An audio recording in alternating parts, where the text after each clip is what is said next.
Hey everyone, in this video we're going to be talking about some telephone phrasal verbs that are commonly used in English.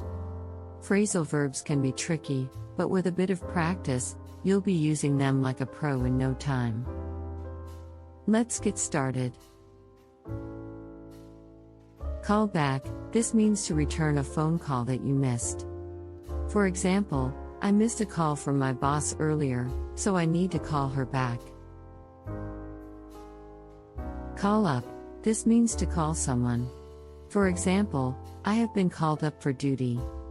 Other alternative for call up is ring up. For example, I need to ring up my friend and see if she wants to grab lunch later. Cut off, this means to suddenly lose connection during a phone call. For example, I'm sorry, I think we got cut off. Can you repeat what you just said? Hang up, this means to end a phone call.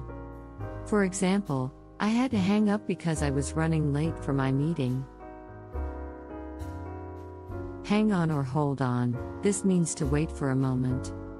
For example, hang on, let me see if I can find that file for you. Hold on, let me grab a piece of paper so I can take down your information. Pick up, this means to answer a phone call. For example, I couldn't pick up the phone because I was in a meeting. Put on hold, this means to pause a phone call temporarily. For example, can you please put me on hold for a moment while I grab a pen? Speak up, this means to speak louder. For example, I'm having trouble hearing you, can you please speak up? Get through, this means to successfully connect to the person you are calling. For example, I was finally able to get through to customer service after waiting on hold for an hour.